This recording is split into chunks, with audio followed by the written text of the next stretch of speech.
So look what I got cleaned up.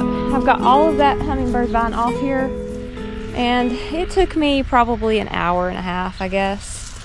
So it's down there, way down the hill, and hopefully it won't reseed by the gazillions, but I don't know. I am gonna kind of cover all this stuff. And I thought about maybe putting a layer of cardboard down and then some soil over it. That way it can kind of choke out that stuff, and I can just reseed with everything that I want, because I have all kinds of seeds left over.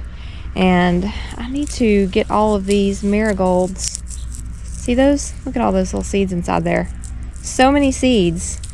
And there's a lot of seed swaps in our area that even people may want these. So I'm gonna go get something to put all these in.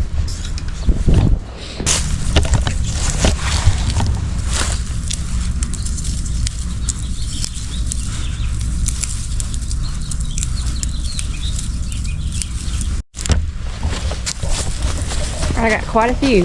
I'm gonna go in here and I'm gonna separate these seeds. And actually what I'm gonna do is I'm gonna put some of them in my flats, and we'll try to germinate a few of these in the greenhouse and see how well they do. These would also do well if you didn't want to germinate them first and then transplant them in the springtime and put them in something. You could direct sow these as well. All right, time to separate. So many seeds.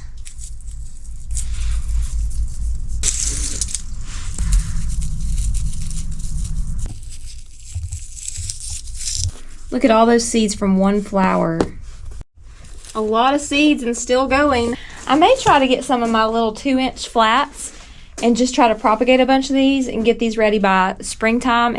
Getting down to the bottom of the barrel. Look at all of these seeds. That is so cool.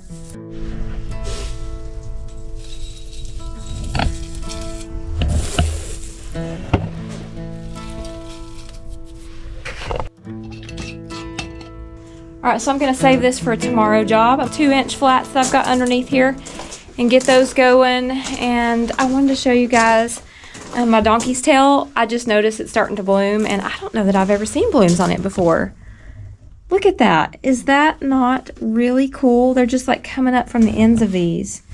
So it is pretty happy, and I'd say it's gonna be a sight to see when it's bloomed out. I'll keep you guys updated on that. Good afternoon. It's a new day. It is about lunchtime and it's 50 degrees here. So not too cold, and the sun is shining, the sky's blue. It's kind of cheerier today than it has been. I'm gonna continue working in the greenhouse today. I'm gonna do a little bit before I have lunch actually. I'm going to plant some of those marigolds that I was working on last night. So I keep my flats under here. Got a whole bunch of them. I normally go to I used to go to the local nursery, and they'll just throw those out, and I would ask if I could take them home, and they usually give them to me. So I have quite a few of them. I think I'm going to move these tomatoes right here and put them over here on this table, and that way it gives me a spot to put those new marigolds over there on the heat mat. Now, one tip I do want to give out for y'all to think about: if you are raising seedlings under a plant lot and then you eventually are going to take them out to be transplanted, you don't want to take them directly from the plant lot and go directly outside into the full sun all day long. You want to gradually do that, and that's called hardening off. And what you do is try to give them a couple hours of sunlight a day outside, because this sun is much more harsh and bright and hotter than it is under my plant lot. So a couple hours here, and then move them back to where they were, and then kind of do that every day, 4 hours the next day, until they're used to it, and then they can go outside and be fine. I have been getting 16 hours of artificial light, but it is a lot cooler over here. So, and I can also take a light meter, which I do have one somewhere in here. Here it is. Let's see. It is basically off the Richter scale. And then you can take it over here, and you can see that it's about 500, and then over there was at 2,000. That's what I'm saying. Going under plant lights and then going outside would be a total shock if you were to just take them out and just leave them there all day long. So I don't know if I told you guys, but my lemon tree is blooming, and it smells like a perfumery in here, if that's a word. I think I'm gonna do these trays right here, and I'm gonna put probably 2 seeds in each plug. All right, I'm gonna go fill it up with dirt.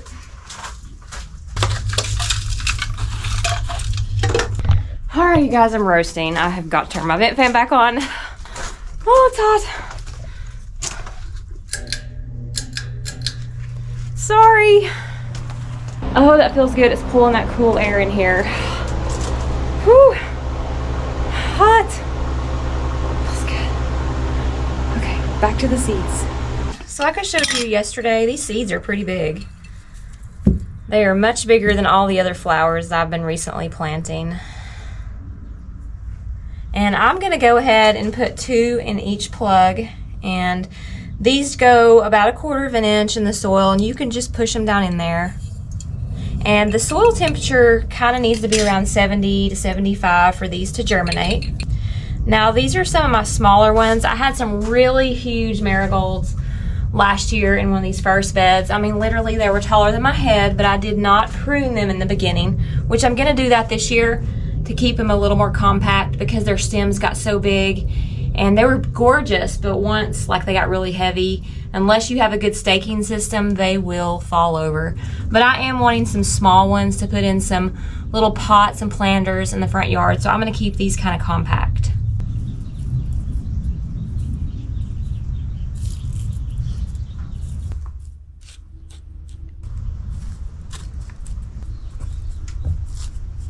Now remember to mark your trays, especially if you have a bunch of seedlings.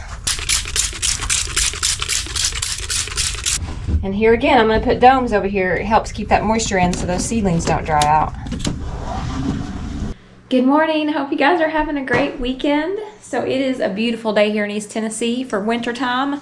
We're at 55 here right now. And actually I said good morning, but it's 12:30. So good afternoon. And it's supposed to be a high of 59, 60. So it feels wonderful. I'm working on communion bread right now for church tomorrow. And I'm headed down to the greenhouse. I'm gonna work outside today and just enjoy this weather. My bread is currently rising, and it's rising pretty good. Good Monday morning. Hope you guys had a good weekend.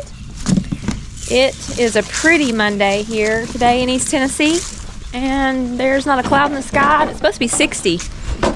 So God has blessed us with a beautiful spring-like day. I went out and got some soil this morning because I'm completely out. All right, I made it here with the soil. That stuff is very heavy. I got the biggest bag because it was the best value, but I knew it was going to be super heavy. And what my plan is to get this tray of petunias right here separated because they're big enough now. I usually wait till they're like 4 to 5 true leaves and then I separate them, because what I did to begin with, if you've seen in my previous videos, I just broadcasted seeds in these little pots right here. And now it's time to separate. I'm going to put each one in their own little section, and that way they can grow really good, and then I'll have plenty to give away to use for myself, and if I have any extras I may just put them in a sale or something. Now I usually get something like this, a Sharpie, but you could use different things, and this is going to make a little hole down in here, a little indention, and that way I can set these petunias down in here.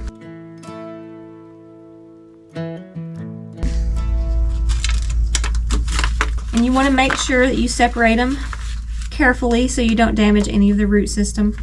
Got one. I may have 2 in there. I'm just going to go ahead and put them down into these little holes here.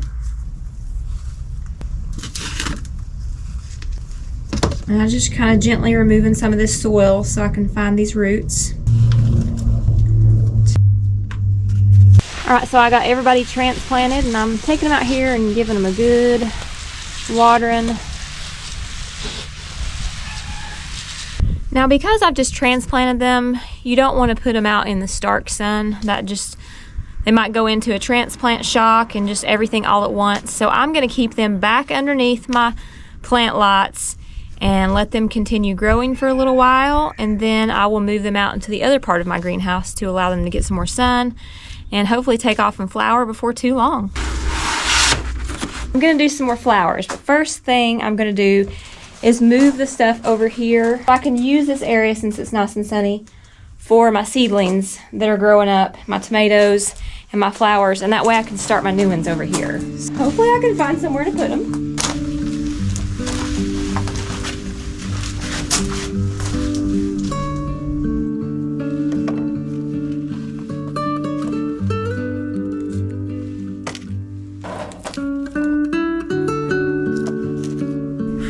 had to take a break from the greenhouse. It's hot in there. I'm not complaining though. It's like summer in there. But the bad thing is I'm not dressed like summer because the minute I come out, it's cool out here. It's warm, but the breeze is cool here. I'm out here marking some forks. That's how I'm gonna label those tomatoes, because I'm putting them all in the kind of the same bin. I don't want to get them mixed up, especially if I were to give them to somebody. You know, some people may just want like a beefsteak just to eat fresh over the summer, like on a sandwich or a hamburger or something. And these are fine to do that as well. These are also more of like a canning tomato. So I love these. I just use these for sauces, but I'm sitting out here cooling off, and it is so pretty out here today. Look how pretty it is.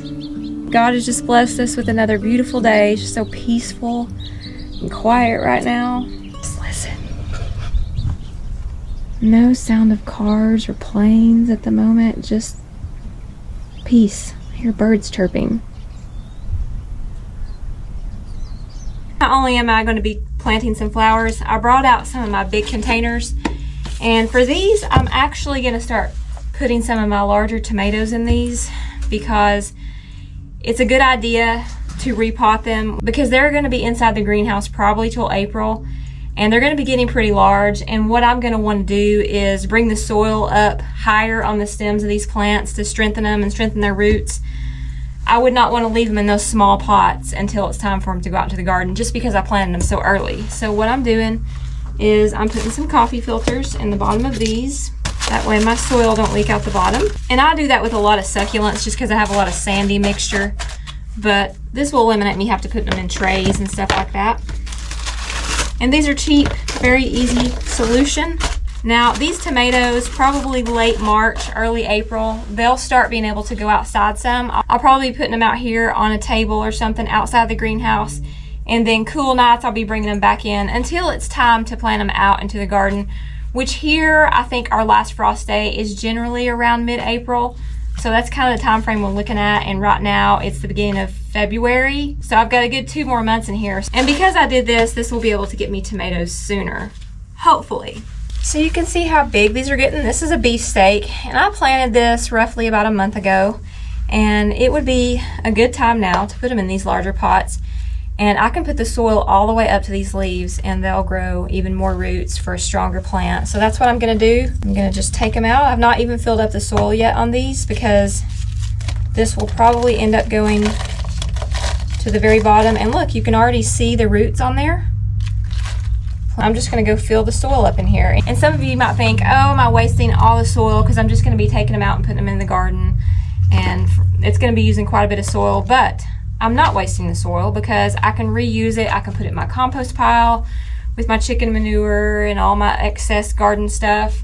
Turn it up, we do that with the tractor, and then just reuse it again. I can reuse it in my raised beds and all kinds of stuff like that. So yeah, that's what I'm doing. So I think this is gonna make my tomatoes very, very happy.